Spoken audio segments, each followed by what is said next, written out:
આભાર વિજયસિંહભાઈ. સમય ઘણો થયો છે. સમય સમયનું કામ કરે છે. સમયના ચોકઠામાં જીવનારા આપણે માણસો છીએ. એટલે આપણી પાસે જે સમય છે એ સમયમાં સૌથી વધુ આપણને આ બંને વક્તાઓનો લાભ મળે એટલા માટે, કારણ કે આ તમામ યુવાન મિત્રો એ આ બંને વક્તાઓને સાંભળવા માટે ખાસ પોતાનો સમય ફાળવી અને આવ્યા છે. અને આ સમય એ પાછો નથી મળતો.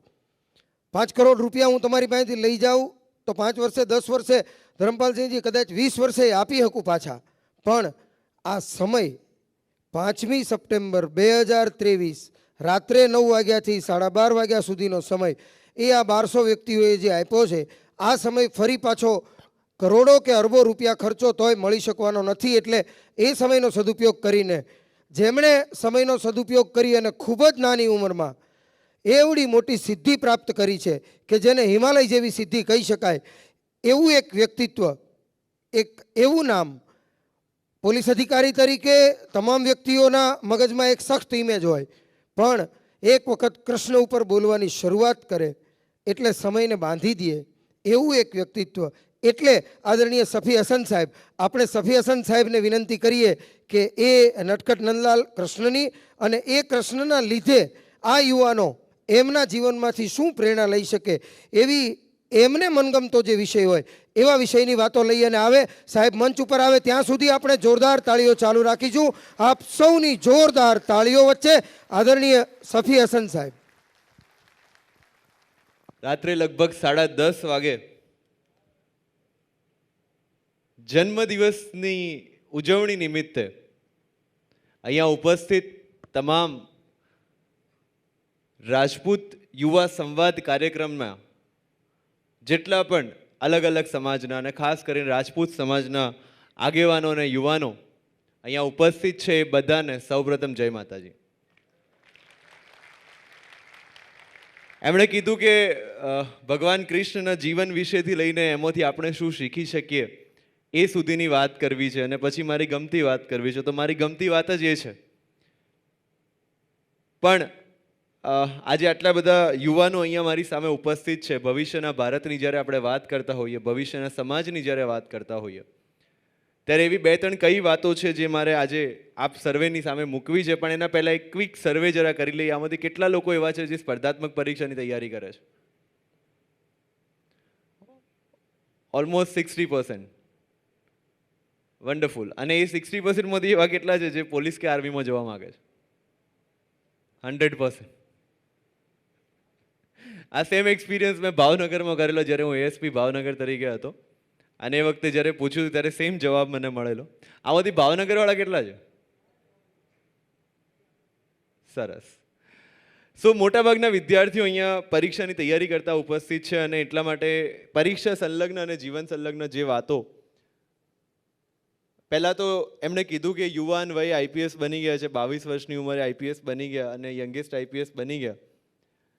ત્યારથી મારી ઉંમર પહેલાં તો ફ્રીઝ થઈ ગઈ છે. હજુ પણ બધા 22 જ માને છે. પોલીસ ખાતામાં 5 વર્ષ થઈ ગયા.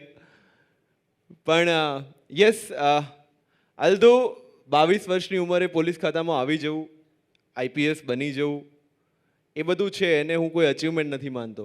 એટલા માટે નથી માનતો કારણ કે હજુ તો આ શરૂઆત છે. કહેવાનો મતલબ કે માણસની જીવનમાં સફળતા નામનો જે પડાવ છે એ ક્યારેય પરમનન્ટ નથી હોતો. અને એ વસ્તુ જેટલી જલ્દી આપણે સમજી જઈએ એટલું જલ્દી જીવન જીવવાની મજા જે છે આપણને આવવા લાગે છે. આમાંથી ઘણા બધા એવા હશે જેમણે 1-2 પરીક્ષાઓ પાસ કરી હશે, હજુ કદાચ 3જી પરીક્ષાની તૈયારી કરતા હશે, કદાચ પહેલી વાર કોઈક પરીક્ષાનો પ્રયત્ન કરતા હશે. પણ લાઈફની એ બ્યુટી છે આપણે સમજવાની છે કે જીવનની અંદર કશું જ પરમનન્ટ નથી અને જે ટેમ્પરરી છે એની પાછળ આપણે જે છે યુવાનોની અંદર મેં જે વસ્તુ જોઈ છે ખાસ કરીને કે સ્પર્ધાત્મક પરીક્ષાની તૈયારી કરવી, જે પરીક્ષા આવે આપી દેવી અને આપ્યા પછી જો એમાં પાસ ના થઈએ તો ડિપ્રેશન અને સેલ્ફ બ્લેમની ગેમમાં લાગી જવું. કેમ ના થયું અને મારાથી હું નથી કરી શકતો, અને સમાજના ડરને કારણે અનફોર્ચ્યુનેટલી એવા ઘણા બધા યુવાનો જે છે એ અન્ય દિશામાં વળતા હોય છે. અને આ મેં જોયેલા એક્ઝામ્પલ છે. અને એટલા માટે સફળતા મેળવવા માટે અથવા પરીક્ષામાં પાસ થવા માટે જે 2-3 બહુ ઇમ્પોર્ટન્ટ વસ્તુઓ છે એનાથી મારી વાત શરૂ કરું છું. અને એમાં સૌથી પહેલી વસ્તુ જે છે એ છે આત્મવિશ્વાસ. અને આત્મવિશ્વાસમાં સૌથી મોટું અવરોધક પરિબળ કોઈ હોય તો એ છે કમ્પેરિઝન. મિત્રો, આપણે પાછળ એટલા માટે પડીએ છીએ કારણ કે આપણે ડગલે ને પગલે સવારે ઉઠતા ને રાત્રે સૂતા આપણી જાતને બીજા સાથે કમ્પેર કરીએ છીએ. અને આપણે જો નથી કરતા તો આપણી આજુબાજુવાળા આપણને કમ્પેર કરવા માટે મજબૂર કરે છે. પેલાનો છોકરો જો, પેલાની છોકરી જો, પેલો તારો મિત્ર જો, આ તારો ક્લાસમેટ જો, આણે આ કર્યું, પેલાએ પેલું કર્યું. યસ ઓર નો? બાળક ન વિચારતું હોય તો માતા પિતા વિચારવા મજબૂર કરે. પણ ટેલ મી વન થિંગ, શું આ દુનિયામાં કોઈ 2 વ્યક્તિઓની ફિંગરપ્રિન્ટ સરખી છે? કોઈ 2 વ્યક્તિઓના ડીએનએ સરખા છે? તો જો ઉપરવાળાએ બનાવવામાં જ આટલી મૂળભૂત તફાવત રાખ્યો હોય તો લાઈફ એક જેવી કરવા માટે આપણે આટલી મથામણ કેમ કરીએ છીએ? સફળતાનો મતલબ આઈએએસ કે આઈપીએસ બની જવું નથી. Make it very clear.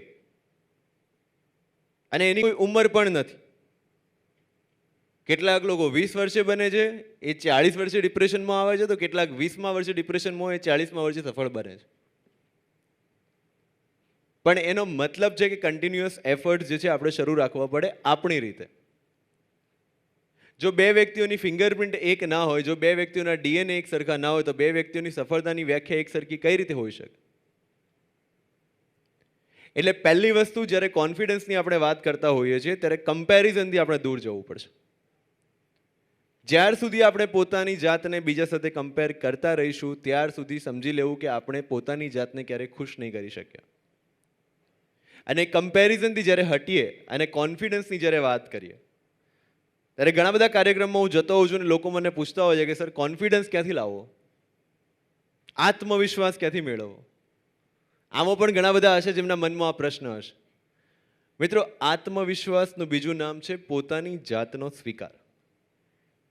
તમે જેવા છો, જે છો, જ્યાં છો, જે પરિસ્થિતિમાં છો, એ પરિસ્થિતિનો જો આપણે યથાર્થ સ્વીકાર કરી લઈએ તો આપણે કોન્ફિડન્સ બીજે ક્યાંય શોધવા જવાની જરૂર નથી. આનો સિમ્પલ એક્ઝામ્પલ આપણને ભગવદ્ ગીતામાંથી જ મળે છે. જ્યારે અર્જુનને ભગવાન કૃષ્ણ 15મા અધ્યાયમાં કહે છે કે વેદોમાં હું સામવેદ છું ને પુરુષોમાં હું અર્જુન છું. એ જ ભગવાન કૃષ્ણ 18મા અધ્યાયમાં એને એવું પણ કહે છે, સર્વધર્માન પરિત્યજે મામ એકમ શરણમ વ્રજ. બધા જ ધર્મોનો ત્યાગ કરીને મારી શરણમાં આવો. એક બાજુ અર્જુનને કહે છે કે પુરુષોમાં હું અર્જુન છું, ને બીજી બાજુ એમ કહે છે કે બધા જ ધર્મોનો ત્યાગ કરીને મારી શરણમાં આવો. ક્યાંક ને ક્યાંક એવું કહે છે કે અર્જુન, તું પોતાની શરણમાં જા. આ પોતાની શરણમાં જવું, that it self is confidence. આ જ આત્મવિશ્વાસનો બીજો નામ છે. બીજે ક્યાંય શોધવા જવાની જરૂર નથી મિત્રો. અને અહીંયા ઘણા બધા માતા પિતા પણ મારી સામે બેઠા છે. એ માતા પિતાને પણ મારે કહેવું છે કે આપણે ક્યાંક ને ક્યાંક જાણે અજાણીએ આ કમ્પેરિઝનના રોગથી આપણા જ બાળકોની જે વૃદ્ધિ છે, એમનો વિકાસ છે, એને રોકતા હોઈએ છીએ. એક બે જગ્યાએ મેં કીધેલું પણ છે, ફરી અહીંયા માતા પિતા બેઠા છે એટલે હું કહું છું કે આપણે કોઈ મિત્રને ગિફ્ટ આપવું હોય 1-2 લાખનું, તો 1 મહિનો તો આપણે વિચારીએ, યસ ઓર નો? આને શું જરૂર છે, આને શું ખપ લાગશે, આને શું ખપ નહીં લાગે, કામમાં આવશે કે નહીં, ટકશે કે નહીં, વગેરે વગેરે. પછી 15 દિવસ રિસર્ચ કરીએ, એ વસ્તુના જેટલા શોરૂમ હોય એ બધા શોરૂમમાં જઈ આવીએ, અલગ અલગ મોડલ, અલગ અલગ મેકિંગ, એની પ્રાઇસ, કેટલું ડિસ્કાઉન્ટ વગેરે વગેરે. પછી એને સારી રીતે પેક કરાવીએ. અને પછી લગ્નના દિવસે કે બીજા કોઈ પણ પ્રસંગના દિવસે જ્યારે આપણે આપતા હોઈએ ત્યારે કાનમાં જઈને કહીએ બી ખરા કે બહુ મોંઘું છે, સાચવીને રાખજે. યસ ઓર નો? તો આ જે ગિફ્ટ આપણને ઈશ્વરે આપ્યું છે એના માટે એણે 9 મહિના પૂરા લીધા છે. એટલે એની અંદર કોઈ જ ઉણપ કે કોઈ જ કમી નથી. યસ ઓર નો? એટલે એના સામે કમ્પ્લેન કરીને કે તું આવો છે કે તું આવી છું અને એટલા માટે તું નથી કરી શકતો, તો એ આપણી ઈશ્વરનો કરેલો તિરસ્કાર છે. તમે આજે ઘરે એક કુંડું લાવો, એની અંદર એક બીજ વાવો, અને તમને ખબર છે કે આનાથી મસ્ત ગુલાબનો છોડ થઈને એના પર ગુલાબનું ફૂલ આવવાનું છે. તમે રોજ એનું જતન કરો પણ એ બીજ અંકુરિત ના થઈને એમાં ગુલાબનું ફૂલ ના આવે તો આપણે ગાળો ગુલાબના ફૂલને આપીએ છીએ કે આપણે જે રીતે એને મોટું કરવાનો પ્રયત્ન કર્યો, એની માટી, એનું ખાતર, એનું પાણી, એનો સૂર્યપ્રકાશ એ વાતાવરણને આપીએ છીએ. તો અગર કોઈ બાળક ગુલાબની રીતે વિકસિત નથી થઈ રહ્યું તો એમાં વાંક ચોક્કસપણે બાળકનો નથી કે યુવાનનો નથી. એ તો ઉગવા માટે જ બનેલું છે, પણ જ્યાર સુધી એ વાતાવરણ એને નહીં મળે ત્યાર સુધી એ ફૂલ નથી બનવા. એટલે આપણે એની આજુબાજુનું વાતાવરણ ખાસ કરીને માતા પિતા તરીકે જોવાનું છે કે આ વાતાવરણ આપણે યોગ્ય રીતે પૂરું પાડીએ છીએ કે નહીં, તો એ બાળકનો વિકાસ થશે, તો એ યુવાનનો વિકાસ થશે. અને સમાજનું પણ કામ એ છે. અગર સમાજની દિશા કોઈ પકડાઈ રહી છે, અગર સમાજના યુવાનો કોઈ એક પર્ટિક્યુલર દિશામાં આગળ વધી રહ્યા છે, તો સમાજના આગેવાન તરીકે, સમાજના નેતૃત્વ તરીકે આપણે એ ચોક્કસથી વિચારવું રહ્યું કે આપણે કયું વાતાવરણ પ્રોવાઈડ કરી રહ્યા છે. યસ ઓર નો? એટલે પહેલી વસ્તુ મેં જે કીધી એ આત્મવિશ્વાસ, અને બીજી વસ્તુ જ્યારે હું કહું છું ત્યારે એ છે સપનું. હું જ્યારે પ્રાથમિક શાળામાં હતો ને મેં જોયું કે લાલ બત્તીવાળી ગાડીમાં બેસીને જવાની મજા આવે છે અને બધાને કહેવા લાગે કલેક્ટર બનવું છે, ત્યારે મન નહોતી ખબર કે યુપીએસસી શું છે કે સિવિલ સર્વિસીસ શું છે, પણ જે પૂછે ને એટલું કહેતો કે કલેક્ટર બનવાનું છે. ધીરે ધીરે જેમ આગળ વધતો ગયો, પૂર્તિઓ વાંચતો ગયો, ઇન્ટરનેટના જમાનામાં રિસર્ચ કરતો ગયો, ત્યારે ખબર પડી કે અચ્છા સિવિલ સર્વિસ નામની એક એક્ઝામ હોય યુપીએસસીની, એ આપવાથી તમે આ અલગ અલગ પોસ્ટ પર પહોંચી શકો છો. પણ એ જ્યારે લોકોને કીધું કે ના મારે આઈએએસ કે આઈપીએસ બનવું છે અને સિવિલ સર્વિસની એક્ઝામની તૈયારી કરવી છે, બનાસકાંઠાના પાલનપુર પાસેના એક નાનકડા ગામમાં જે લોકો માટે એવું લાગતું હતું કે આઈએએસ આઈપીએસ કોઈક બીજી દુનિયામાંથી બનીને આવતા હોય છે. અને અત્યાર સુધી એવું હતું ગુજરાતમાં, કારણ કે હિન્દી બોલવાવાળા જ જોયા હતા. યસ ઓર નો? નેતાશ્રીઓ બધા એગ્રી કરશે, એમની વાત નથી કરતો. કે કહેવાનો મતલબ કે એમના માટે એવું લાગતું હતું કે આઈએસ આઈપીએસ એ ગુજરાતીઓની વાત નથી, આપણા મધ્યમ વર્ગના લોકોની વાત નથી. અને ત્યારે પણ મેં એ રટણ ચાલુ રાખેલું કે મારે કરવું તો યુપીએસસી જ છે. કહેવાનો મતલબ એ છે કે અહીંયા બેઠેલો દરેક યુવાન જે સપનું જોઈ રહ્યો છે એ સપનું એટલું મોટું હોવું જોઈએ કે લોકો એના ઉપર હસે, તમારા મોઢે હસે. જબ જબ જગ કિસી પર હસાય તબ તબ ઉસને ઇતિહાસ રચાય. એટલે અગર તમે તમારું ડ્રીમ કોઈની સાથે શેર કરી રહ્યા છો ને સામેવાળો વ્યક્તિ હસી નથી રહ્યો તો સમજી લો કે તમારું ડ્રીમ એટલું મોટું નથી. જ્યારે પહેલાના જમાનામાં રાઇટ બ્રધર્સે વાત કરી છે કે માણસ હવામાં ઉડી શકે, ત્યારે કોણે વિશ્વાસ કર્યો છે? જ્યારે એવી કલ્પના થઈ હતી કે બે વ્યક્તિઓ 100 કિલોમીટર દૂર બેસીને એકબીજા જોડે કોઈક યંત્રથી વાતચીત કરી શકશે, ત્યારે કોને કલ્પના હતી? પણ એ બધું જ થયું. એટલે ચોક્કસથી તમે જે સપનું જુઓ છો એ સપનું પૂરું કરવાની શક્તિ આપણી અંદર તમામની અંદર રહેલી છે, પણ એ સપનામાં વિશ્વાસ આપણે જાતે પહેલાં કરવો પડશે. મેં જેમ કીધું એમ પોતાની જાતનો સંપૂર્ણ સ્વીકાર, અને એ સ્વીકારની અંદર તમારા સપનાનો સ્વીકાર પણ આવી ગયો. અને જ્યારે આ સપનું તમે જુઓ છો ત્યારે આજુબાજુના લોકો, મેં કીધું એમ કે જો તમારી મજાક ઉડાવે છે તો સમજી લેવું કે આ સપનું તમે તમારા માટે બહુ સારું ચૂઝ કર્યું છે. કોણે વિચાર્યું હતું હાટકેશ્વર પર સિગ્નલ ફોલો કરશે બધા?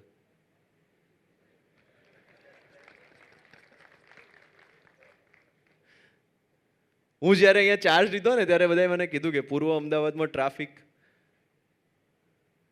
મેં કીધું એવું કરવું છે કે પશ્ચિમ વાળા અહીંયા આવીને જોઈ જાય. થશે કે નહીં? કોન્ફિડન્સ નથી, મને તો છે, તમારામાં છે કે નહીં? થશે કે નહીં? શાબાશ. જો હવે કોઈ ફરિયાદ લઈને આવે ને તો બધાને કહી દેજો.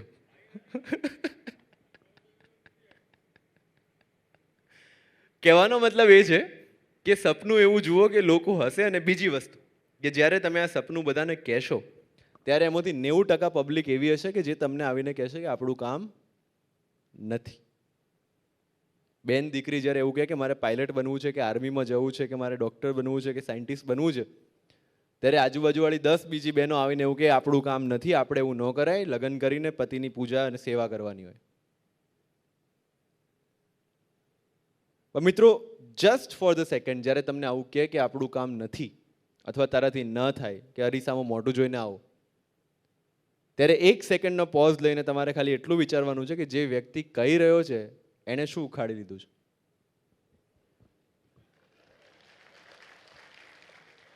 કારણ કે જે વ્યક્તિ લાઈફમાં સફળ છે ક્યારે તમને એવું નહીં કહે કે તારાથી નહીં થાય. એ હું સ્ટેમ્પ પેપર પર લખીને આપી શકું છું. ટાંટિયા ખેંચવાની વૃત્તિ માત્ર એમની જ હોય જેમને પોતાનાથી કંઈ થયું નથી. અને એ માણસ જાતનો સ્વભાવ આજનો નહીં, ઐતિહાસિક રીતે જમાનાની શરૂઆતથી રહ્યો છે. પણ બિલીવ મી, જ્યારે તમે કરી બતાવશો ત્યારે તમારા ઘરની આગળ ફટાકડા ફોડીને પહેલા કોંગ્રેચ્યુલેશન કહેવાવાળા પણ આ જ લોકો હશે.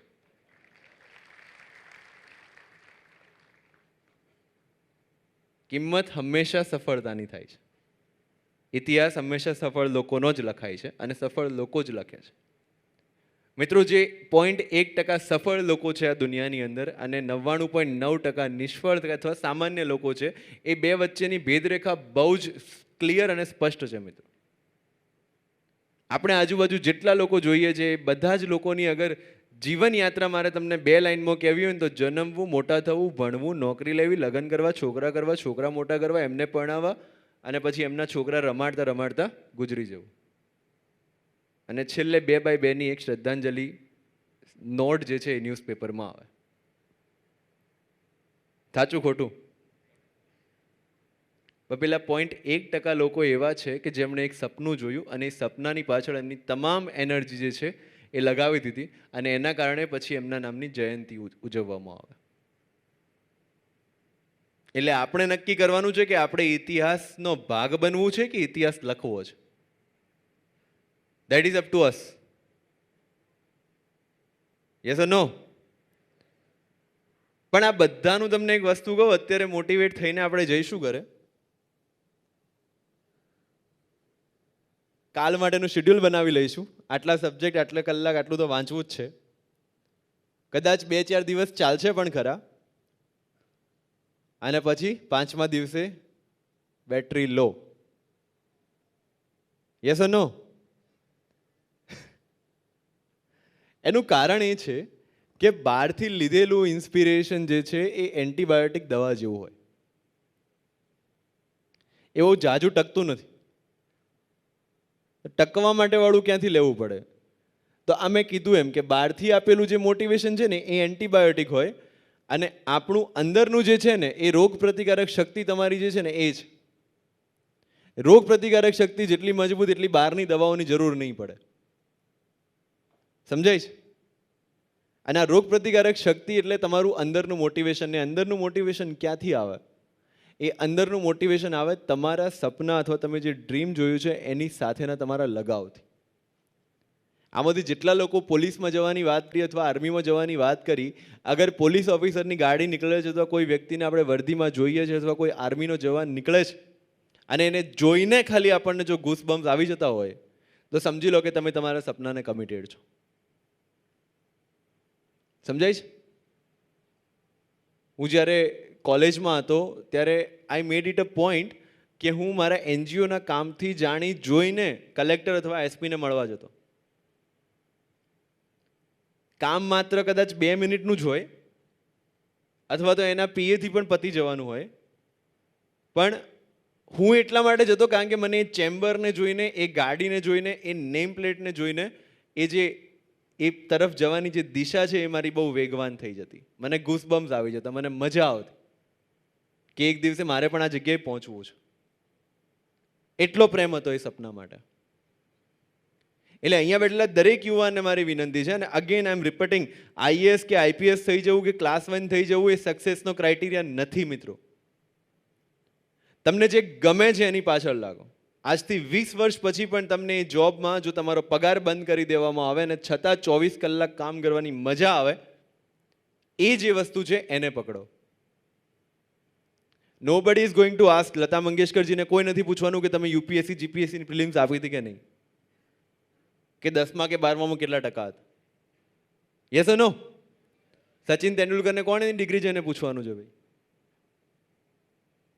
એટલે કોઈ પણ સફળ વ્યક્તિ જે છે એ માત્ર ને માત્ર સફળ બને છે પોતાના પેશનના કારણે.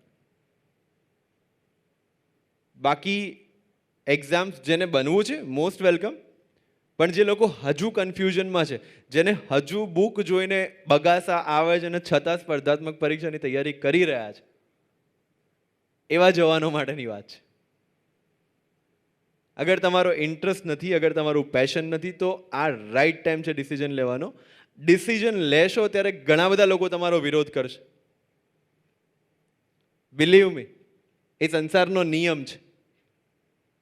પણ અગર તમે તમારા ડિસિઝનમાં મક્કમ છો અને એની પાછળ તમારી જાત જે છે ખર્ચી દેવા તૈયાર છો, તો આવનારા 10 વર્ષ પછી તમારું નામ જે છે આવી જ રીતે કોઈ કાર્યક્રમમાં લખાયેલું હશે. ગેરંટી છે. એક મધ્યમ વર્ગમાંથી આવતા છોકરા માટે જ્યારે કોલેજના ફાઇનલ યરમાં આવે છે, ટ્રેનિંગ એન્ડ પ્લેસમેન્ટ ચાલુ છે, અને એ વખતે એને કહેવામાં આવે છે કે તું કંપનીમાં બેસ, નોકરી લઈ લે તો તારા પપ્પાને થોડી મદદ થાય. અને એવા ટાઈમે મેં ડિસિઝન લીધું કે હું એક પણ પ્લેસમેન્ટમાં નહીં બેસું, કારણ કે હું મારા કોલેજનો ટ્રેનિંગ એન્ડ પ્લેસમેન્ટ કોઓર્ડિનેટર હતો, છતાં મેં ડિસાઇડ કર્યું કે હું એક પણ કંપનીમાં નહીં બેસું. That was a huge decision. મને ખબર હતી કે એની કિંમત છે. અગર યુપીએસસી ક્લિયર નહીં થાય તો મારા પાસે જોબ સિક્યોરિટી નથી. મને એ પણ ખબર હતી કે જો હું લઈશ તો પાછો કન્ફ્યુઝનમાં આવીશ કે યુપીએસસી આપવી કે નહીં, કારણ કે સેલરી આવતી શરૂ થઈ જાય. એન્ડ આઈ ડિસાઇડેડ કે હું નહીં કરું. સમજાય છે શું કહેવા માંગુ છું?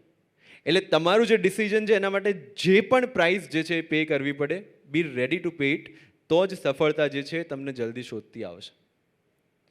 And last but not the least, કોન્ફિડન્સની વાત કરી દીધી, ડિસિઝન મેકિંગની વાત કરી દીધી. છેલ્લી વસ્તુ છે ડિસિપ્લિન. ડિસિપ્લિન એટલે હું એવું નથી કહેતો કે સવારે ઉઠીને આપણે ટટ્ટાર જ ચાલીએ.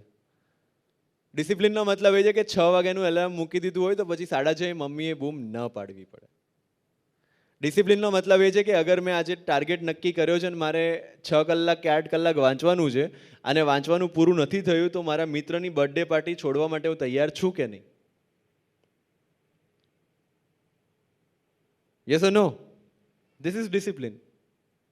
અને લાઈફમાં બહુ જરૂરી છે, કારણ કે રેલવે જે છે એ પોતાના 2 પાટાની ડિસિપ્લિન લઈને ચાલે ને તો જ જગ્યાએ પહોંચાડે. જો એ પાટા પરથી ઉતરી જાય તો આપણને ખબર છે શું થાય. નદી 2 કાંઠાની ડિસિપ્લિન લઈને ચાલે ને તો જ આપણા માટે ઉપયોગી છે. એ કાંઠો છોડી દે તો આપણને ખબર છે કે શું થાય. એમ લાઈફની અંદર પણ જ્યારે આપણે ડિસિપ્લિનથી ચાલતા હોય ત્યારે જ આપણને આપણે જ્યાં પહોંચવું છે ત્યાં પહોંચી શકાશે. અને આ ડિસિપ્લિનથી આગળ કદાચ મારી સ્પીચમાં તમે સાંભળ્યું પણ હશે, પણ મારી બહુ ઈચ્છા છે એ વસ્તુને આજે રિપીટ કરવાની, કે લાઈફમાં સફળ થવા માટે છે ને 3 વ છોડવા પડે. કયા 3 વ છે? વટ, વતન અને વ્યસન.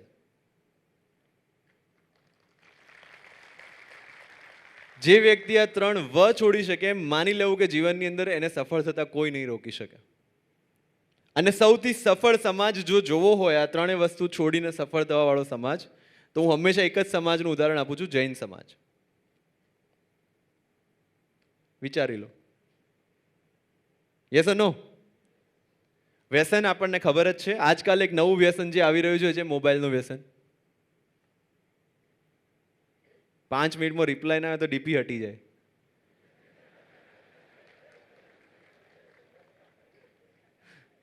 મેં આને ફોલો કર્યો, એણે મને ફોલો બેક નથી કર્યો. યસ ઓર નો? ડિપ્રેશનમાં આવી જાય બિચારો. આ જે વ્યસન જે છે, વ્યસનની સિમ્પલ ડેફિનેશન એ જ છે કે જ્યારે વસ્તુ તમને કંટ્રોલ કરવા લાગે ત્યારે એ વસ્તુ મટીને વ્યસન થઈ જાય છે. એટલે આપણે નક્કી કરવાનું છે કે આ વસ્તુ મને અગર કંટ્રોલ કરી રહી છે તો સમજી લેવું કે આપણે એના ગુલામ થઈ ગયા. સેકન્ડ ઇઝ વતન. વતન છોડવાની વાત એટલા માટે કરું છું, વતન છોડવું મતલબ કમ્ફર્ટ ઝોન છોડવું. જેટલા પણ મહાનુભાવો દુનિયામાં થઈ ગયા છે, જેમના નામે આજે ઇતિહાસ લખાયા છે, એ તમામ મહાનુભાવોની હિસ્ટ્રી તમે ઉપાડીને જોઈ લો, એમાંથી એક પણ વ્યક્તિ એના વતનમાં રહ્યો સક્સેસ નથી થયો. અને આ પરંપરા અત્યારની નહીં, આદિકાળે ભગવાન શ્રી રામથી શરૂ થઈ છે. અયોધ્યા છોડીને વનવાસ ના ગયા હોત તો આજે આપણને રામ ના મળ્યા હોત. અને ભગવાન કૃષ્ણના જીવનમાં તો સદાય પ્રવાસ જ રહ્યો છે. જન્મવાની સાથે શરૂ થયો છે. જેલમાં જન્મીને તાત્કાલિક જેલ છોડીને મથુરા વૃંદાવન જવાનું, વૃંદાવનથી પાછા મથુરા આવવાનું, મથુરાથી પાછા દ્વારકા જવાનું, દ્વારકાથી પાછા હસ્તિનાપુર આવવાનું, હસ્તિનાપુરથી પાછા દ્વારકા જવાનું, અને છેલ્લે દ્વારકા છોડીને યાદવા સ્થળી થાય એના પછી જંગલમાં. એટલે સમગ્ર જીવન જ પ્રવાસમાં ગયું છે. આદિકાળથી શરૂ કરીને અત્યારના સમય અગર આપણે માનનીય પ્રધાનમંત્રીશ્રીને પણ જોઈ લઈએ તો એમના જીવનમાં પણ પ્રવાસ જ રહ્યો છે. તમે કોઈ ફેવરેટ તમારા એક્ટર્સને જોઈ લો, જે લિજેન્ડ એક્ટર્સ છે, એ લિજેન્ડ એક્ટર્સ પણ પોતાનું વતન ક્યાંકથી છોડીને જ મુંબઈ આવ્યા છે. કોઈ પ્રોડ્યુસર કે ડાયરેક્ટર એમને શોધવા નથી ગયો ત્યાં. એટલે કહેવાનો મતલબ એ છે કે આપણે કમ્ફર્ટ ઝોનમાંથી બહાર નીકળવું જ પડે અગર આપણે સફળ થવું છે તો. પણ સવારે મમ્મી ચાદર ખેંચીને ઉઠાડે ને બેડમાં જ ચા ને રોટલો આપે, યસ નો, પાણી ગરમ કરવાનું ગીઝરની સ્વિચ પણ જો મમ્મી કે પપ્પા કે ભાઈ પાડી આપતો હોય તો that is our comfort zone, ને એમાંથી બહાર નીકળવું બહુ જરૂરી છે. અને થર્ડ, વટ. આ જ્યારે મેં વાત કરીને ત્યારે ઘણા લોકો આવ્યા કે બાકી બધું છૂટે, વટ ન છૂટે. રાણો રાણાની રીતે. પણ મેં જે વટ છોડવાની વાત કરેલી ને એ લોકો જે વટ સમજ્યા એમાં જમીન આસમાનનો ફરક છે. મેં સ્વાભિમાન છોડવાની વાત નહોતી કરી. મેં કયા વટ છોડવાની વાત કરેલી? મોડી લેવી પણ ઓડી લેવી ને એ વટ છોડવાની વાત કરી. કારણ કે એ લોકો હજુ પંખા વગરની સાયકલ લઈને ફરે છે. પાણી ગરમ કરવાનું ગીઝરની સ્વિચ પણ જો મમ્મી કે પપ્પા કે ભાઈ પાડી આપતો હોય તો દેટ ઇઝ ભાવનગરમાં એક શબ્દ બહુ ફેમસ છે, કાતર મારી. ખબર છે આમાંથી કેટલાને ખબર છે કાતર મારી? હું નવો હાજર થયો ને FIR આવી કે એણે કાતર મારી એટલે અમે એને ઢીવી નાખ્યો. અમે તો રોડ પર કેમ કાતર લઈને ફરે છે? પછી મારા સ્ટાફે કીધું કે સર કાતર મારવી એટલે આમ કરડાઈથી જોવું. પેલા એ રોંગ સાઈડથી ઓવરટેક કરીને એને આમ જોયું, એમાં પેલા એને ઢીવી નાખ્યો. અને એ FIR હવે એને લાઈફ ટાઈમ એનો પાસપોર્ટ નહીં અપાવવા દે. હું આ વટ છોડવાની વાત કરું કે આપણે જે ખોટા અભિમાનમાં રહેતા હોઈએ છીએ જસ્ટ બીકોઝ કે બીજા લોકોને મજા આવે છે અને બીજા લોકો આપણો પીઠ થાબડે છે, એમાંથી બહાર નીકળવાની વાત છે. જ્ઞાન મેળવવા માટે ચાણક્યએ કીધું છે માન મળે, અપમાન મળે, ક્રોધ મળે, શિક્ષા મળે, જે મળે મળે, પણ એનાથી અગર જ્ઞાન મળે છે તો મેળવી લેવું. પણ હું તો ના જ કરું કે હું આની સામે ના જ બેસું, આ ટાઈપનો વટ છોડવાની વાત છે. અને વટ રાખવો હોય ને તો રાખો કે મારા મમ્મીની સોનાની ચેન મારા પહેલા પગારથી હું લાવી આપીશ, એ વટ રાખો. મારા મમ્મી ને પપ્પાને 4 ધામની યાત્રા ફ્લાઇટમાં મારા પગારે હું કરાવીશ, એ વટ રાખો. મારા ઘરમાં જે અહીંયા મકાન બનાવીને એમાં ગૃહ પ્રવેશ છે જે મારી મમ્મીના પગથી કરાવીશ, એ વટ રાખો. એ થઈ શકે? તો આ વટ વતન ને વ્યસન જે વ્યક્તિ છોડી શકે છે એ વ્યક્તિ લાઈફની અંદર ચોક્કસથી આગળ વધી શકે છે. અને એ છોડવાની આપણી તૈયારી છે કે નહીં એ આજે પોતાની જાતને પૂછી લેવાનું છે અગર આપણે સફળ થવું છે. અને બિલીવ મી, અગર 50 લાખ પૂર્વ અમદાવાદના લોકોમાંથી તમે 1200 લોકો અહીંયા બેઠા છો, એનો મતલબ કે 50 લાખ કરતાં તમે કંઈક અલગ છો અથવા તમારે કંઈક અલગ કરવું છે, એ વાતની સાબિતી છે. અને એ કરવા માટે શું કરવું છે એના 2-3 જે મેઇન ઇન્ગ્રેડિયન્ટ્સ છે મેં તમને કહી દીધા. અને આને જ જો આપણે ફોલો, એવું નથી કે આ રામબાણ ઇલાજ છે, પણ આનું સૌથી ઇમ્પોર્ટન્ટ લાઈન મેં જે તમને મારી સ્પીચની શરૂઆતમાં કીધી કે પોતાની જાતનો સ્વીકાર, સંપૂર્ણ સ્વીકાર અને પોતાની જાત પ્રત્યે પ્રેમ, આટલું જો આપણને આવડી જાય તો લાઈફની અંદર બીજા ઘણા બધા પ્રોબ્લેમ્સ જે છે સોર્ટ આઉટ થઈ જાય છે. અને last but not the least, DCP traffic છું એટલે ટ્રાફિક માટે, સેફટી માટેની વાત જે મારે 2-3 અહીંયા કરવી છે. મિત્રો, આમાંથી કેટલાને ડ્રાઇવિંગ આવડે છે? રિઝનેબલી સારું, મતલબ ઓકે ચલાવી લઉં છું, એક જગ્યાએથી બીજી જગ્યાએ પહોંચી જાઉં છું. ફરીથી હાથ ઉપર કરો. ઓકે, આમાંથી કેટલાને પોતાના પર કોન્ફિડન્સ છે કે હું સારું ચલાવું છું? યસ. આમાંથી કેટલાને સામેવાળા પર કોન્ફિડન્સ છે?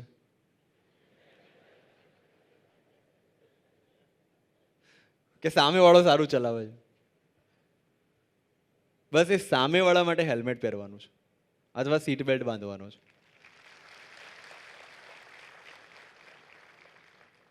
આપણી નાની નાની ભૂલ હોય છે. દૂધની થેલી લેવા જ જવું છે, રોંગ સાઈડમાં જવું છું. હા, બકાલું લેવા જવું, શાકભાજી લેવા જવું છે, રોંગ સાઈડમાં વાંધો નહીં. હેલ્મેટ વગર વાંધો નહીં. હેરસ્ટાઈલ બગડી જાય છે. પાનનો માવો થૂકવામાં તકલીફ પડે છે એટલે હેલ્મેટ નથી પહેરતો. આવા બધા રીઝન્સ આવે છે. અને પછી જ્યારે એ ડાયરેક્ટ રોડ પરથી ટ્રોમા સેન્ટરમાં મળે છે ને, ત્યારે એ રીઝન આપવા માટે પણ વ્યક્તિ સક્ષમ નથી હોતો. અને એક બનાવ કોની જિંદગીમાં ક્યારે આવી જવાનો છે આપણને નથી ખબર. અને એટલા માટે આ બધું જરૂરી છે. ટ્રાફિક પોલીસને કોઈ જ શોખ નથી તમને હેલ્મેટ પહેરાવવાનો. અથવા એ અગર 50 લોકોને વધારે હેલ્મેટ પહેરાવે છે તો એના પગારમાં 1% ફરક નથી પડતો. સમજાય છે? That is for your own safety. કારણ કે અમે રોજ જોઈએ છે, એવરી ડે. અને આજે જ હમણાં જ મણિનગરમાં ફેટલ થયું છે 9 વર્ષના દીકરાનું. એના પપ્પાના બાઇકની પાછળ બેઠો હતો અને બમ્પ આવે ને પડી ગયો, અને પાછળથી કોઈક બાઇકવાળાએ માથા પર ચડાવી દીધું.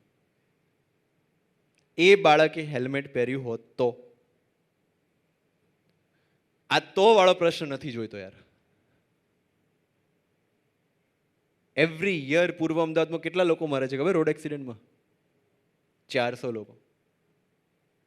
That's a huge number. 400 people into family of 4, 1600 people every year fatal એક્સિડન્ટમાં અફેક્ટ થાય છે. એની સામે બીજા 800 લોકો સિરિયસ એક્સિડન્ટમાં ડિસેબલ થાય છે. અને આ તમામમાંથી 70% લોકો બચી શકે છે અગર એમને હેલ્મેટ કે સીટ બેલ્ટ પહેરી અને રાઈટ સાઈડ પર રોંગ સાઈડ ગયા વગર વાહન ચલાવ્યું હોય તો. આપણને જોર આવે છે પહેરતા, તકલીફ પડે છે, પણ બિલીવ મી અગર તમે મહિનો પહેરશો તો 31મા દિવસે તમને હેલ્મેટ વગર બાઇક પર બેસવું પણ નહીં ગમે. માસ્કમાં થયું હતું કે નહીં એવું? ભલે પેલા 1000ના દંડના કારણે પહેર્યું હોય, પોલીસને જોઈને પહેરી લીધું હોય, પણ એક ટાઈમ પછી આદત પડી ગઈ હતી. હા કે ના? તો આની પણ પડી જશે. મહિનો ટ્રાય તો કરી જુઓ. બાલ ફેદાઈ જશે, ચાલશે મિત્રો. જિંદગી ફેદાઈ જશે ને તો પાછી સીધી નહીં થાય.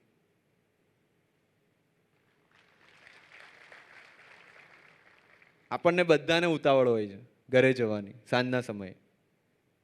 એટલે જ સર્વિસ રોડ બંધ કરાયા છે અમુક જંકશનના. અને તમે નહીં માનો, જે પોલીસ સ્ટેશન વિસ્તારમાં આ સર્વિસ રોડ બંધ કરાવ્યા છે, આઈ ડિવિઝન પોલીસ સ્ટેશન, ત્યાં ગયા વર્ષ કરતાં આ વર્ષે 50% એક્સિડન્ટનો ઘટાડો છે. શું કહેવા માંગુ છું એ સમજો. જેને ઘરે જવાની ઉતાવળથી બધા સર્વિસ રોડથી ઘૂસતા હતા મન ફાવે એમ, અને એના કારણે એક્સિડન્ટ થતા હતા, એના કારણે ટ્રાફિક જામ પણ થતો હતો. નાઉ પ્રોબ્લેમ સોલ્વ. અને એ બધાની અંદર આપણી એક નાગરિક તરીકેની જવાબદારી બને છે. અને લાસ્ટ થિંગ, કારણ કે આજે સામાજિક કાર્યક્રમ છે, સમાજનું ફંક્શન છે અને આ દેશની વાત ચાલી રહી છે, ત્યારે માત્ર એટલું જ કહેવું છે મિત્રો, એક વસ્તુ આપણા બધા માટે ગૌરવ લેવાની વાત એ છે કે આ ભારત વર્ષમાં જેટલા ધર્મો સ્થપાયા છે, એ ધર્મોના જે આદ્ય સ્થાપકો છે ને એ બધા ક્ષત્રિયો રહ્યા છે.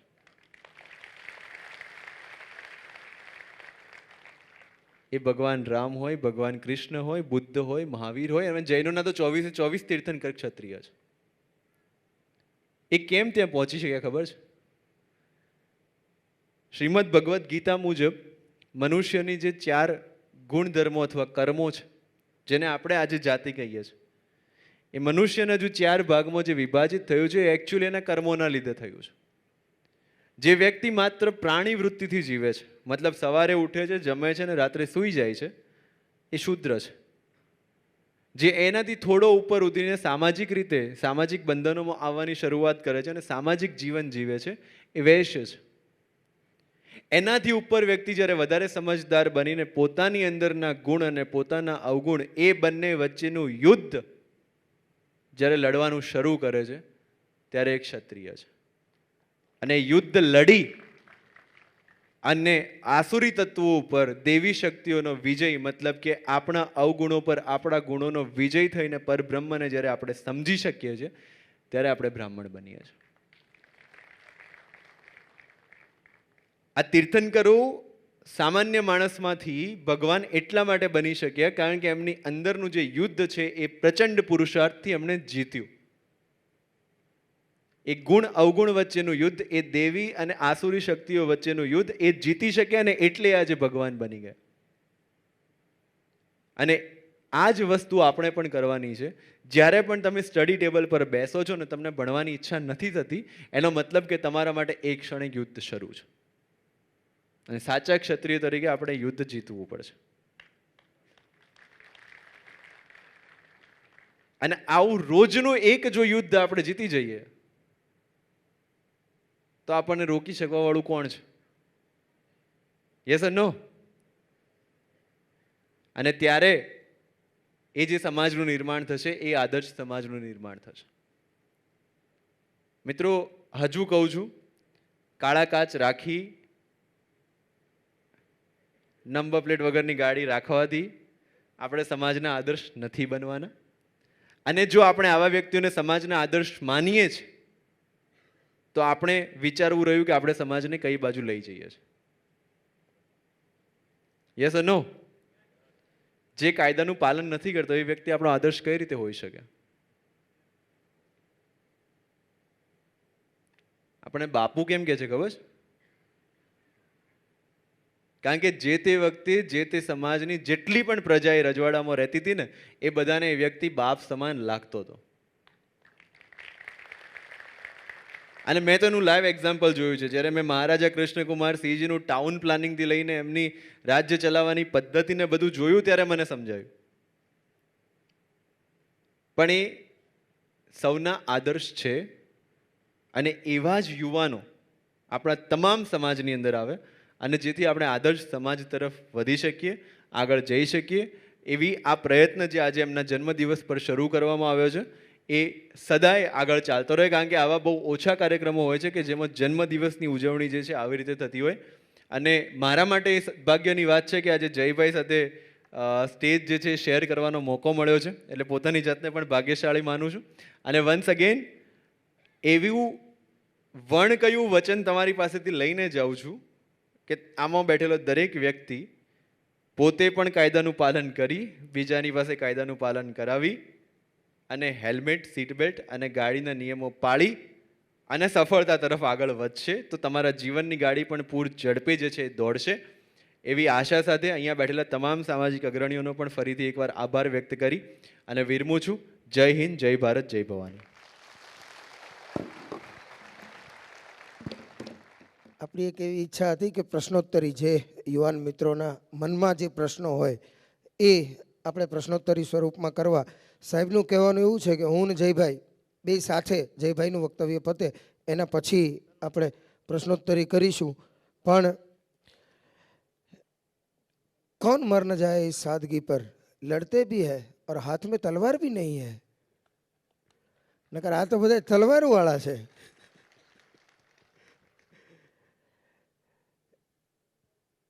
એક પોલીસ ઓફિસર તરીકે સાહેબ આ ફરજના સમયમાં ગણાઈ જાય. કેમ કે આટલી મોટી સંખ્યામાં બધાને એક સાથે ટ્રાફિકના કાયદાનું જ્ઞાન, હું ડૉક્ટર છું એટલે કહી શકું સુગર કોટેડ ગોળીમાં એક હારે 1200 જણાને આપી દીધું. એટલે ફરજનો જ એક ભાગ છે ને, એટલે સાહેબને આપણે ખાસ જોરદાર તાળીઓથી વધાવીએ. અને 2-3 વાતો જે સાહેબે કરી એ 100% સાચી વાત છે. આ સમાજને આખી દુનિયા બાપુ કહેતી હોય. સાહેબ અત્યારે વાસ્તવિકતા એવી છે, મારી 1-2 રીલમાં હું બોલ્યો છું કે એક સમય હતો કે આખું સમાજ એ આપણને બાપુ કહેતો હતો. અત્યારે સારી સોસાયટીમાં મકાન લેવા જઈએ અને ના પાડતા હોય તો મારો દીકરો 10મા ધોરણમાં નપાસ થાય ને તો એમાં બધોય વાંક કાંઈ માસ્તરનો તો ન હોય ને.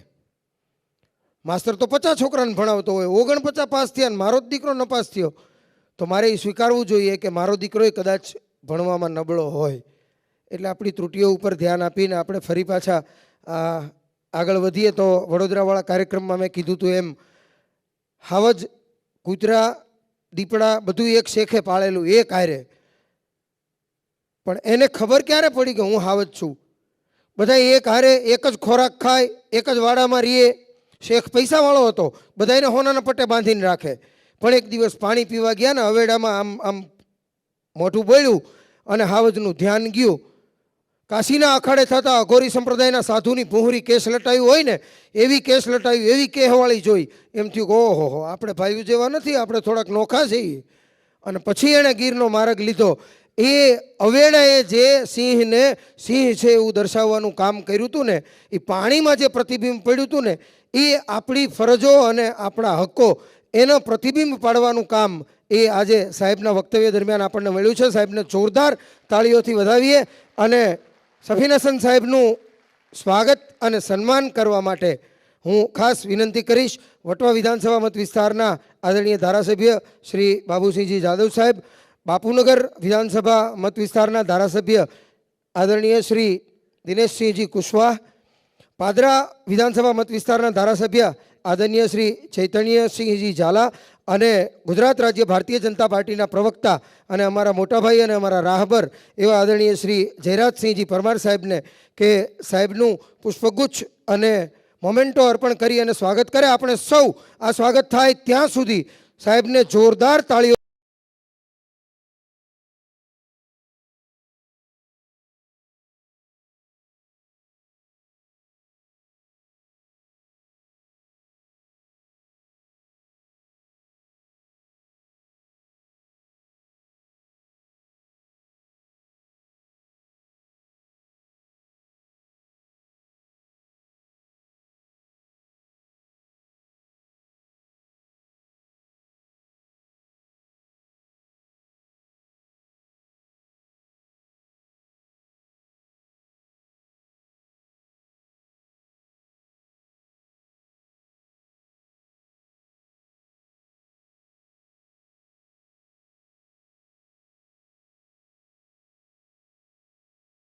મોટિવેશનલ કાર્યક્રમ છે એટલે જયભાઈ મારું એવું માનવું છે કે આ દુનિયાનું સૌથી પહેલું મોટિવેશનલ સ્પીચ ક્યાંય થઈ હોય તો દક્ષ પ્રજાપતિ અને ભોળાનાથજી એની બંનેની વચ્ચેનો સંવાદ. આદરણીય સાહેબ શ્રી, આપને વિનંતી કે થોડી વાર હજુ મંચ ઉપર રહેશો.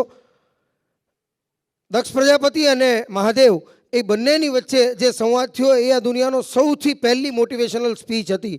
એટલે એના પ્રતિક સ્વરૂપે મહાકાલ સેના એ મહાકાલ દાદાનો મોમેન્ટો એક અર્પણ કરી અને સાહેબનું સ્વાગત કરશે. આપણે જોરદાર તાળીઓથી વધાવીએ.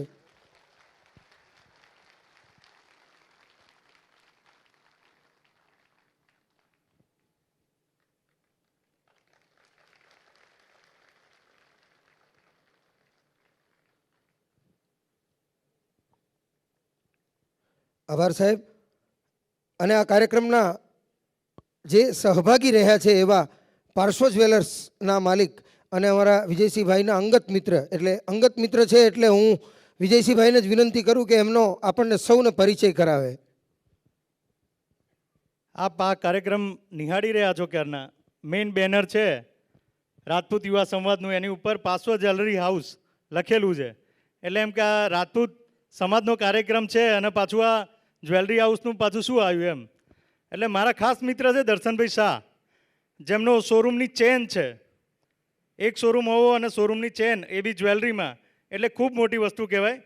અને યુવાનો માટે બી એક બિઝનેસનું ઇન્સ્પિરેશન છે કે અમારા વસ્ત્રાલ વિસ્તારમાં જ ખૂબ નાની દુકાનમાંથી શરૂઆત કરી અને વસ્ત્રાલની અંદર 10,000 સ્ક્વેર ફીટનો શોરૂમ અને એ જ પ્રકારે ઘાટલોડિયા અને ત્યારબાદ બોપલ અને નિકોલમાં ઓપન કરવા જઈ રહ્યા છે. પણ જ્યારે પણ હું સામાજિક પ્રવૃત્તિ કરતો હોય ત્યારે દરેક પ્રવૃત્તિમાં એમનો મારા ફરજિયાત ફોન આવે કે ભાઈ આમાં મારે સહભાગી કઈ રીતે થવાનું. આ પહેલી વાર મને એવું લાગ્યું કે આ મંચ એવો છે, આ ઓડિયન્સ એવું છે કે એમાં મારે એમને સહભાગી થવાનું આમંત્રણ આપવું જોઈએ અને એ હરખભેર સહભાગી થયા છે. એ બદલ અમે એમનું સન્માન કરીએ છીએ. Darshanbhai please come on stage. અને દશરથસિંહ અને દિલીપસિંહ બાપુને હું વિનંતી કરીશ એ પણ આવે, એમનું અમે ત્રણેય ભાઈઓ થઈ અને સન્માન કરીશું. આપણે તાળીઓના ગડગડાટથી વધારી લઈએ. પાર્શ્વ જ્વેલરી હાઉસમાંથી લગભગ અમારું આખું ગ્રુપ ખરીદી કરે છે અને ખૂબ જ એટ્રેક્ટિવ ડિઝાઇનો હોય છે.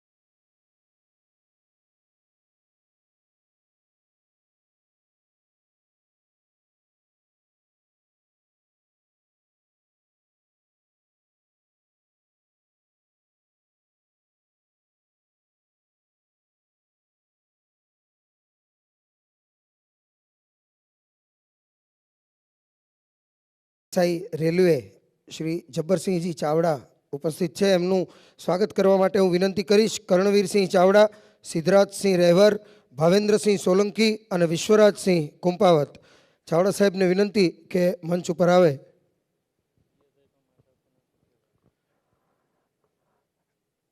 સાહેબ પીએસઆઈ તરીકે રેલવેમાં ફરજ બજાવે છે, પણ મહાકાલ સેનાના એ સક્રિય સભ્ય છે.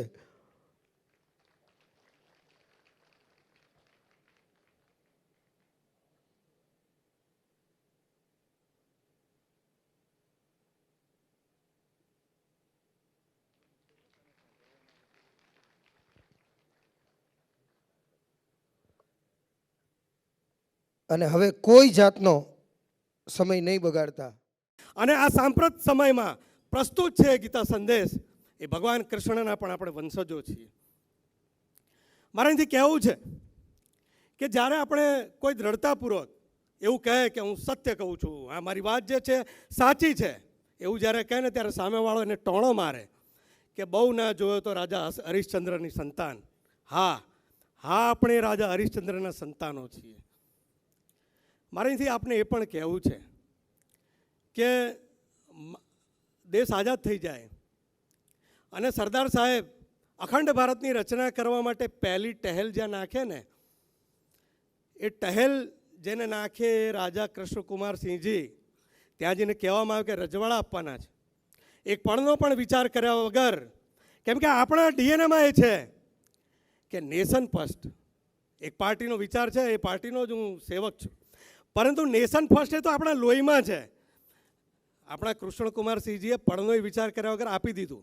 પરંતુ મારે અહીંથી એ કહેવું છે કે એમણે એમના ધર્મપત્ની આપણી માતાને કહેણ મોકલ્યું કે કરિયાવરમાં તમે જે લાયા છો એ મારી સંપત્તિ નથી, શું કરશું? તો કે હાથી આખો આપી દીધો, હવે અંબાણીમાં શણગારમાં શું મન રાખવું? એ માતાના આપણે સંતાનો છીએ અને માટે આપણને ગૌરવ થવો જોઈએ. અહીંથી મારે કહેવું છે, જયભાઈ તો ઘણીવાર એમને ખૂબ અહોભાવ છે કે આખા વિશ્વને એક ખૂબ મોટો દળદાર શબ્દકોશ આપ્યો હોય તો એ રાજા ગોંડલ નરેશ ભગવતસિંહજીએ આપ્યો. એના પણ આપણે સંતાનો છીએ. અને એટલે જ ભવ્ય ભૂતકાળ અને હમણાં જ આ બધી ઘટનાઓ તો ખરી, પણ હમણાં જ આપણી માતાઓ હજુ સુધી આ બધી ભૂમિકાઓ પાછળની છે. આજે પણ આપણી માતાઓ આ પુત્રોનો જન્મ આપે છે અને બોર્ડર ઉપર લડતા લડતા એ દીકરાઓ રાષ્ટ્રની રક્ષા કાજે શહીદ પણ થાય છે. અને એવા જ આપણા મહિપાલસિંહ વાળા એ પણ આપણા દીકરા છે, એ જ આપણા સમાજનો દીકરો છે. અને એ રીતે આજે પણ શૌર્ય અને બલિદાનની પરંપરા ચાલુ છે. અને માટે એક ગૌરવશાળી ઇતિહાસ અને જેને ગર્વ લઈ શકાય એવા પુત્રો આજે પણ જન્મ પામે છે. પરંતુ વાત આટલેથી નથી અટકતી. હવે શું? દરેક કાલખંડના પોતાના પડકારો, પોતાની સમસ્યા અને પોતાના જ્યાં આપણે પ્રગતિ કરવાની છે એવા અવકાશો પણ છે. અને અવકાશની ચર્ચા અહીંયા બે મહાનુભાવો આપણી સાથે પોતાની વાતમાં કરવાના છે અને એ જ સાંભળવા આપણે અહીંયા એકઠા થયા છીએ. પરંતુ ફરી એકવાર મારે કહેવું છે કે મોહતાજ ન હતો કસાનો કોણ માનશે? જયભાઈ, મારોય જમાનો તો કોણ માનશે? ભૂતકાળની વાતો જ્યારે વર્તમાન અને ભવિષ્ય ઉપર હાવી થઈ જાય ત્યારે આપણે સમજવું કે વૃદ્ધાવસ્થા આવી ગઈ છે. જયભાઈ, આ પણ તમે જ કહો છો. એટલે મારે કહેવું છે કે આપણે ભૂતકાળમાં આપણું આજે ગૌરવશાળી ઇતિહાસ છે. મહારાણા પ્રતાપની વાત કરીએ તો એ મહારાણા પ્રતાપ કે જે તલવારથી લઈ, સામેવાળાના મુગટથી લઈ, એના બખ્તરથી લઈ, એના આખો ઘોડાના 2 ટુકડા કરી નાખ્યા દુશ્મનના. છત્રપતિ શિવાજી જે ગેરીલા યુદ્ધ અને છાપામાર યુદ્ધની જેણે આ વિશ્વને ભેટ આપી હોય એવો ગૌરવશાળી ઇતિહાસ આપણો હોય. પરંતુ આ તમામ જીવન ચરિત્રોએ આપણને ગૌરવ અપાવવાનું કામ કર્યું છે, તેનું આપણને ચોક્કસ ગર્વ છે. પણ અહીંથી પ્રશ્ન એ થાય છે કે આવનારું ભવિષ્ય, આપણી આવનારી પેઢી આપણામાંથી શું ગૌરવ લઈ શકે, આપણામાં કઈ રીતે ગર્વ લઈ શકે? એ હવે જે ફરજ છે એ આપણા સૌની છે. અને એ કઈ રીતે થશે? મેં હમણાં કીધું કાલખંડ છે. આ કાલખંડમાં યુદ્ધો નથી લડવાના, તો હવે શું કરવાનું છે તેનું જ્ઞાન આપણે આ બે મહાનુભાવ પાસેથી મેળવવાનું છે. અને એની માટે આગળની વાત તો તેઓ બે કરશે જ. અને હું એમની અને તમારી વચ્ચેથી અહીંથી વિદાય લેવા માગું છું. અને હું આ સમાજ માટે એવું કહેવા માગું છું કે આ એનું કરી લેશે. આપણી સમસ્યા હોય ને આપણને ઉકેલવાની ખબર ના પડે, આપણી ગૂંચ છે ને બાજુવાળાને જ કહેવું પડે. કોઈક ડાયા કોઈક શાણા માણસને પૂછવું પડે કે હવે આનું શું કરવાનું. એટલે આપણે આ બે ડાયા માણસને આપણે બોલાયા છે. આપણને કંઈક કેડિયા આપણે કયા પાથ ઉપર જવાનું છે આપણને સમજાવે. એની માટે હું આપ સૌની વચ્ચેથી, તમારા ને એમની વચ્ચેથી હું અહીંથી વિદાય લઉં છું. મારી વાણીને વિરામ આપું છું. ભારત માતા કી જય. સૌ ભાઈઓને મારા જય જય માતાજી. આભાર અનિરુદ્ધસિંહભાઈ. એક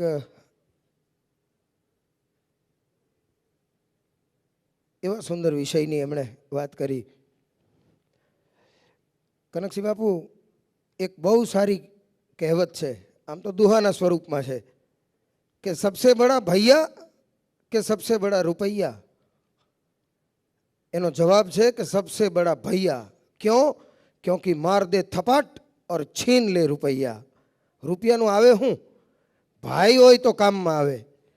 એ કામમાં આવ્યા એની એક વાત અત્યારે જ કરી દઉં. દર વખતે માજે પુસ્તકાલય ઉપર અનિરુદ્ધસિંહ બોલે, દરેક બોર્ડમાં બજેટ સત્ર હોય એ વખતે એક વિષય ઉપર બોલવાનું હોય. અનિરુદ્ધસિંહજી ઝાલા દર વખતે જે પુસ્તકાલય માજે પુસ્તકાલય વિષય ઉપર બોલે. આ વખતે બોલવાનું હતું એટલે મેં એવું કીધું, મેં કીધું મોટાભાઈ મારી ઈચ્છા છે તો મને કે તમને ખપે એ મને ન ખપે, હવે કુંડલા મારે નથી જોતું. એટલે આ વખતે જયભાઈ જે પુસ્તકાલય ઉપર એમણે મને મોકો આપ્યો બોલવાનો. અને એ જે પુસ્તકો વાંચીને જે જ્ઞાન મળે છે એ જ્ઞાન થકી જ, એ જ્ઞાનને પ્રાપ્ત કરવા માટે જ આટલી મોટી સંખ્યામાં યુવાનો એ અહીંયા ભેગા થયા હોય. ઓલમોસ્ટ 1150 સીટનો આ હોલ છે. 1150 સીટ ભરાઈ જાય અને પછી પાછી ખુરશીઓ મૂકવી પડે. આનો સીધો અર્થ એવો થાય કે આપણા વિસ્તારમાં, સમાજમાં જ્ઞાન પીપાસુઓની જરાય કમી નથી, પણ યોગ્ય વ્યક્તિ પાસેથી પીરસાતું હોય તો એને સ્વીકારવા માટે યુવાનો તૈયાર છે. એવા એક કાર્યક્રમ અંતર્ગત આપણે સૌ અહીંયા મળ્યા છીએ. ત્યારે આ મત વિસ્તાર એ જેમના મત વિસ્તારમાં આવે આ હોલ, એવા ક્ષત્રિય સમાજનું ગૌરવ, મારા જેવા હજારો કાર્યકર્તાઓના રાહબર, અને અનિરુદ્ધસિંહભાઈ માટે મેં જેમ કીધું ને એમ આ એક એવું વ્યક્તિત્વ કે જેમણે વોર્ડ પ્રમુખ હતા જયભાઈ, વોર્ડ પ્રમુખ પછી એમણે ક્યારેય બીજી કોઈ અપેક્ષા જ નહોતી રાખી. અને આજે આ વટવા વિધાનસભાનું જેઓ શ્રી પ્રતિનિધિત્વ કરી રહ્યા છે, 1,04,000 જેવા મતોની લીડ સાથે જેમણે ગત વિધાનસભામાં વિજય પ્રાપ્ત કર્યો એવા આદરણીય શ્રી બાબુસિંહજી જાદવ, ધારાસભ્ય શ્રી વટવા, એમની આજે પ્રેરક ઉપસ્થિતિ આજના કાર્યક્રમમાં છે. ત્યારે હું મહાકાલ સેના ગુજરાત વતી શ્રી જસપાલસિંહ સોલંકી, શ્રી ભરતસિંહ ચંદાવત અને શ્રી કુલદીપસિંહ ચૌહાણ સાહેબને વિનંતી કરું કે આદરણીય બાબુસિંહ જાદવ સાહેબનું પુષ્પગુચ્છ અને મોમેન્ટો અર્પણ કરી અને સ્વાગત અને સન્માન કરે.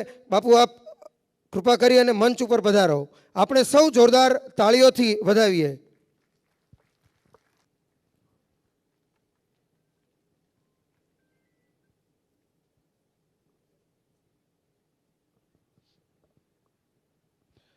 આપણે સૌ જોરદાર તાળીઓથી બાબુસિંહ જાદવ સાહેબના સ્વાગતને વધાવીએ.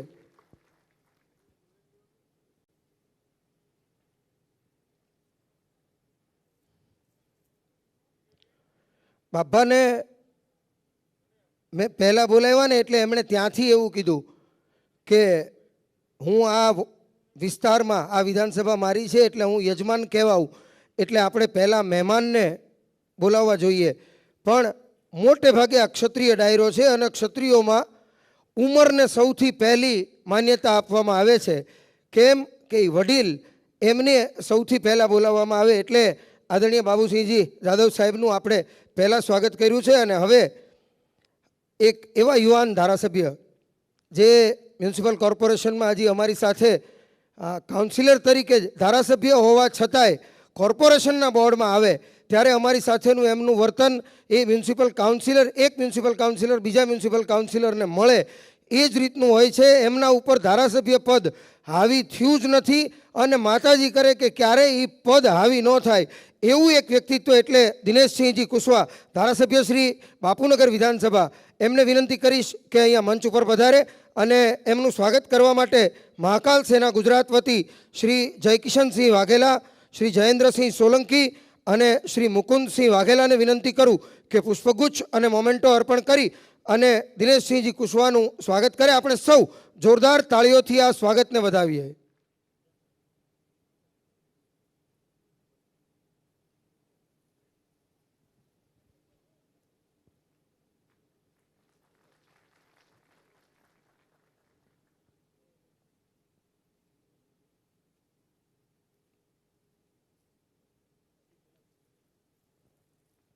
આભાર. આજના આ કાર્યક્રમમાં જેમના માટે હસન સાહેબ અમે એવું કહી કે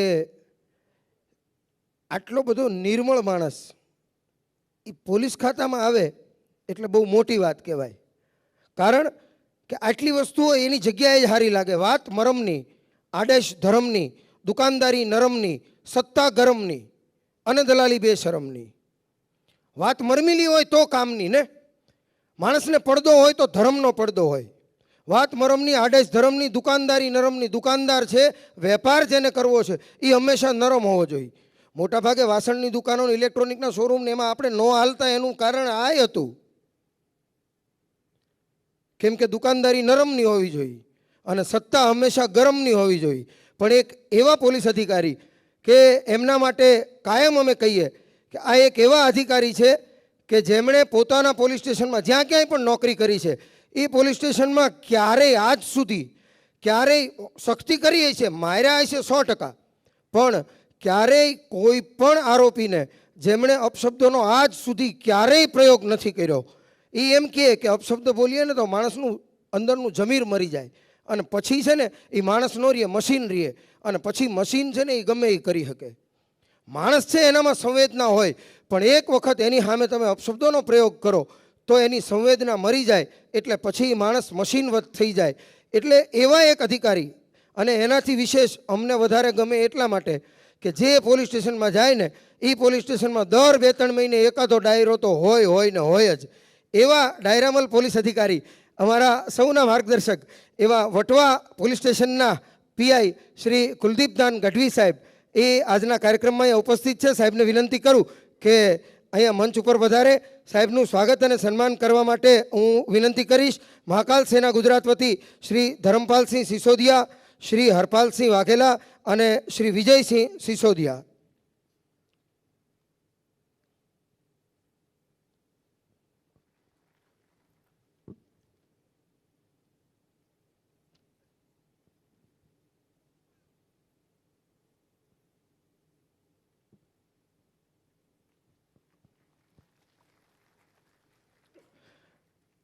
જયભાઈ, મારી નજર સામેના દાખલા હું લગભગ ક્યારેય બને ત્યાં સુધી ખોટું નથી બોલતો. જોયેલું, વાંચેલું, સાંભળેલું એ જ બોલું છું. સાહેબ પાસે બેઠા હોય ક્યારેક એમાં 2-3 વખત એવું બનેલું કે આરોપી આવે, આરોપીને પહેલાં સખ્તાઈથી મારી લેવાનો, એની હારે જે કાંઈ વિષયની ચર્ચા કરવી હોય એ કરી લેવાની અને પછી એને કહેવાનું કે તારા 4 દી જામીન નથી થાય. એમ ઘરે રાશન પાણી છે ને, ઓલો એમ કહે કે સાહેબ થોડીક તકલીફ છે તો પાછા 2000 કાઢીને કોન્સ્ટેબલને આપવાના કે ભાઈ આના ઘરે રાશન પાણીની પહેલાં વ્યવસ્થા કરાવજો, આના ઘરમાં કમાનારું આની સિવાય કોઈ નથી. આટલું જે વ્યક્તિ પોતાની ફરજ દરમિયાન ધ્યાન રાખે છે. યુવા મિત્રોની વચ્ચે આ વાત શેર કરવાનું કારણ એટલું જ કે આટલી મોટી સંખ્યામાં બેઠા છીએ. આમાંથી કોઈ ભવિષ્યના આઈપીએસ છે, કોઈ ભવિષ્યના જીપીએસ છે, કોઈ ભવિષ્યના પીએસઆઈ કે પીઆઈ છે. એ આ સિદ્ધાંતોને સાંભળે અને એમાંથી આટલા બેઠા એમાંથી, કેમ કે આપણે તો ઘેરામાં ઘા કરવાનો છે, એમાં જો એકાધાને લાગી જાય અને એના હૈયા સુધી આ વાત પહોંચી જાય ને તો એક આવો ઈમાનદાર અધિકારી એ આપણા પ્રદેશને મળી શકે. એટલા માટે ખાસ વિશેષ મેં સાહેબ વિશે આ વાત કરી. મૂળ આ કાર્યક્રમ મહાકાલ સેના ગુજરાત દ્વારા આયોજિત એટલે મહાકાલ સેના ગુજરાત એનાથી મોટે ભાગે બધા પરિચિત છે. કદાચ કોઈ મહેમાનો પરિચિત ન હોય તો એમના માટે કહી દઉં કે સામાજિક ઉત્થાન માટે શરૂ કરાયેલી આ એક સંસ્થા, જેના દ્વારા જે 4-5 કામો હું ગણાવી શકું એમ છું એ અત્યાર પૂરતા ગણાવું, કેમ કે એની સેવાકીય પ્રવૃત્તિઓ એ ગણાવવા જઈએ તો આ 3 કલાકનો કાર્યક્રમ એમનેમ પૂરો થઈ જાય. અને તો જયભાઈ ઠેઠ ડાંગથી અહીંયા સુધી આવ્યા, એમને જેટલા કલાક આવવામાં થયા છે એટલી મિનિટો જો એ ન બોલે તો આપણા માટે કાંઈ કામનું નહીં ને, કેમ કે આપણે એમને સાંભળવા માટે અહીંયા મળ્યા છીએ.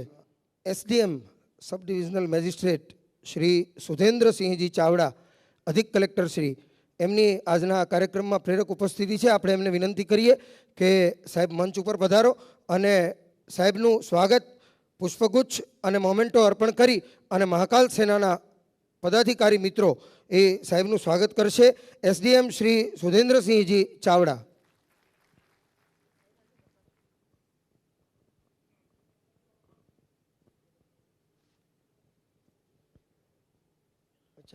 અત્યારે એસડીએમ તરીકે છે અને અધિક કલેક્ટર તરીકેનું પ્રમોશન એમનું થઈ ગયું છે, એટલે આપણે સૌ તાળીઓથી સાહેબને અભિનંદન અને શુભકામનાઓ પાઠવીએ.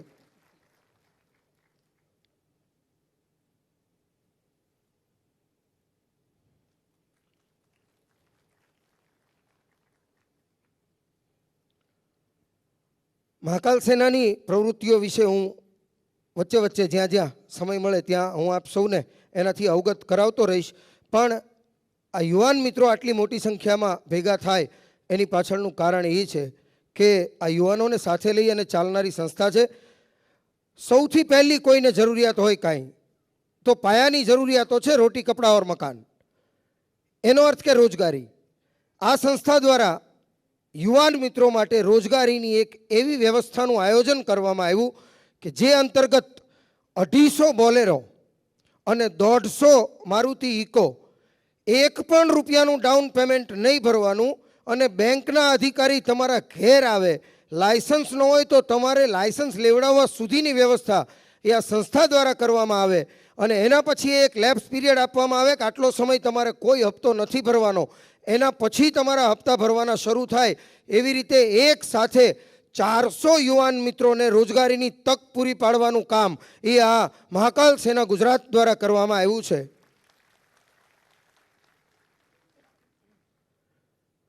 એ ઉપરાંત એક વિષય આપણા સૌના ધ્યાનમાં છે જ, મિશન ધૈર્યરાજ. એક બાળક, એને 16 કરોડ રૂપિયાના એક ઇન્જેક્શનની જરૂર પડે અને એ 16 કરોડ રૂપિયા એટલે બહુ પૈસાપાત્ર માણસ હોય ને એના માટે મોટી રકમ હતી, તો સામાન્ય પરિવારમાંથી આવતી વ્યક્તિ માટે તો ખૂબ મોટી રકમ કહેવાય. એક જીવ એને ઈશ્વરે પોતાની દુનિયામાં મોકલ્યો છે તો એને જીવાડવાનો અધિકાર, એને જીવાડવાની જવાબદારી એ ઈશ્વરે મોકલેલા જીવ તરીકે આપણા સૌની છે. આવા વિચાર સાથે મિશન ધૈર્યરાજ શરૂ કરી અને સૌ પ્રથમ મહાકાલ સેનાએ શરૂઆત કરી હતી. અને સાહેબ 21મા દિવસે આ 16 કરોડ રૂપિયાની સખાવત જેમણે ગુજરાતમાંથી એકત્રિત કરી હતી અને એ ઉપરાંત સરકારમાં જઈ અને સરકારમાંથી જીએસટી અને બીજા ટેક્સીસ એ કંઈક 6 કરોડ રૂપિયાના ટેક્સીસ એ જેમણે માફ કરાવડાવ્યા હતા, એવી એક સંસ્થા એના નેજા નીચે આપણે સૌ મળ્યા છીએ. ત્યારે એ સંસ્થાના આદરણીય અધ્યક્ષ અને આજે જેમનો જન્મદિવસ છે એવા વિજયસિંહજી ચાવડા, એમને હું વિનંતી કરું કે એ પ્રસંગોચિત આપણને સૌને ઉદ્બોધન કરે. આપ સૌની જોરદાર તાળીઓ વચ્ચે વિજયસિંહજી ચાવડા.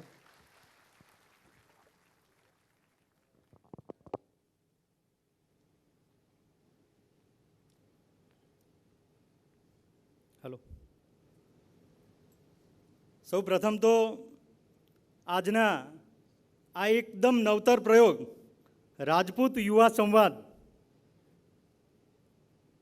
કાર્યક્રમ અંતર્ગત ઉપસ્થિત ધારાસભ્યશ્રીઓ, સામાજિક અગ્રણીઓ, આપ સૌ અધિકારીશ્રીઓ, સફી હસન સાહેબ, જય વસાવડા સાહેબ તથા સમાજના અલગ અલગ તાલુકા અને જિલ્લામાંથી પધારેલ ભાઈઓ, ઉપસ્થિત બહેનો, વડીલો તથા મારી જે તાકાત છે યુવાનો, સૌને આજના દિવસે અહીંયા સમયસર અને કટિબદ્ધ રીતે જે પ્રમાણે કમિટમેન્ટ કર્યું હતું એ પ્રમાણે આવવા બદલ હું દરેકને આવકારું છું, દરેકનું સ્વાગત કરું છું. અમારા મિત્ર જયેન્દ્રસિંહ સોલંકીનો જન્મદિવસ 31મી તારીખે હતો. 31મી તારીખે અમે મોસ્ટ ઓફ અમારા મુખ્ય કાર્યકર્તા હોય એમનો જન્મદિવસ અમે સેવા કરી અને ઉજવતા હોઈએ છીએ. એમાં મોટે ભાગે ગૌશાળાએ જઈ અને સૌ પ્રથમ ગાયોને ઘાસ ખવડાવી અને પછી એ ભાઈની જે ઈચ્છા હોય એ પ્રમાણે ગરડાગરની હોય કે બીજી કોઈ પણ પ્રવૃત્તિ કરવાની હોય કરીએ છીએ. પણ નજીકમાં મારો જન્મદિવસ આવતો હતો એટલે બધાએ વિચાર કર્યો કે કંઈક એવું નવું કરવું છે. આપણે યુવાનોનું કામ કરીએ છીએ, યુવા સેના છે, તો આપણે યુવાનોનો ઉત્કર્ષ થાય એ રીતનો કોઈ પ્રોગ્રામ કરવો જોઈએ. અને 1લી તારીખે સવારે અનિરુદ્ધસિંહને મળ્યા અને રણજીતભાઈને, આ બંનેને મળી અને આ વિચાર રજૂ કર્યો. રણજીતભાઈએ જય વસાવડા સાહેબનો કોન્ટેક્ટ કર્યો. અનિરુદ્ધસિંહે, અનિલભાઈ અહીંયા ઉપસ્થિત છે, અનિલભાઈ પટેલ, થેન્ક યુ, એમણે સફી હસન સાહેબનો કોન્ટેક્ટ કરાવી આપ્યો. 1લી તારીખે રાત્રે બંનેનું નક્કી થયું અને બીજી, ત્રીજી ને ચોથી 3 જ દિવસમાં આ 1200ની કેપેસિટીનો હોલ જે મારા યુવાનોએ ભર્યો છે એમના માટે હું ખરેખર ધન્યવાદ આપું છું. હવે આ હોલ તો આપણે ભરી નાખ્યો, પણ શેના માટે? આ અધિકારીઓને આપણે શેના માટે બોલાયા છે? તો આજે યુવાનો અહીંયા ઉપસ્થિત છે જેઓ તૈયારી કરી રહ્યા છે પોતાના ભવિષ્યને ઉજ્જવળ બનાવવાની, તો એ યુવાનોને હું કઈ રીતે મદદરૂપ થઉં એમના માટે આ એક પ્લેટફોર્મ ઊભું કર્યું કે સામાજિક આપણા અગ્રણીઓ છે, અલગ અલગ સંસ્થાઓના અગ્રણીઓ પોતપોતાની રીતે સમાજને આગળ લઈ જવા દરેક મુદ્દે મહેનત કરતા હોય છે. એ એક આપણા પ્રેરક છે. આપણી સામે આપણા રાજકીય મહાનુભાવો છે, ધારાસભ્યશ્રીઓ છે, અથવા તો સારા હોદ્દા ઉપર બિરાજમાન દરેક અધિકારીઓ છે. તો એ લોકોને જોઈને પણ એક પ્રેરક આપણને ઉદ્બોધન મળે. ત્યારબાદ અધિકારીઓ કે જે યંગેસ્ટ અધિકારીઓ છે, સમયના અનુકૂળતાના હિસાબે વારાફરતી આવ્યા છે, બાકી લગભગ એ રીતના કમિશનરથી લઈ, પીઆઈથી લઈ, પીએસઆઈથી લઈ, ડૉક્ટર, એમએલએ, કાઉન્સિલર અને ઠાકોર સાહેબ શ્રી, એટલે આપણા સમાજથી લઈ અને અધિકારી સુધી બધાનું ઉદાહરણ આપણી સામે મૂકવા માટે આ બધાને બોલાયા છે. આ સૌથી વધુ હોય તો આપના માટેનો કાર્યક્રમ છે. આજે સફી હસન સાહેબનું ઉદાહરણ એ આપણા તમારા સૌના માટે હશે કે ઘણીવાર કાર્યક્રમો હોય છે એમાં બધા યુવાનો વાત કરતા હોય કે 5 લાખ ફોર્મ ભરાય બાપુ, એમાં સારું આ 5 લાખમાં આપણો નંબર કેમ ન લાગે? એટલે 5 લાખમાંથી આટલા બધા ઓફિસર જો બની શકતા હોય તો આપણે કેમ ના બની શકીએ? ડૉક્ટર બનવા માટે 98% જોઈએ તો આપની સામે એ પણ ઉપસ્થિત છે. આ બધા ઉદાહરણો છે અને આ ઉદાહરણોમાંથી આપણે કંઈક શીખવાનું છે. અને એટલા માટે થઈ અને આ એક કાર્યક્રમ આપણે રજૂ કર્યો અને આ સંવાદ રજૂ થાય, સમાજની વચ્ચે આવો વિચાર મુકાય અને એના ઉપર કંઈક ના કંઈક વિચારણા થાય, અમલ થાય. આવા કાર્યક્રમ વારંવાર થાય, કારણ કે વિચારોમાંથી કાર્ય પરિવર્તન થતું હોય છે. અને આ કાર્યક્રમમાંથી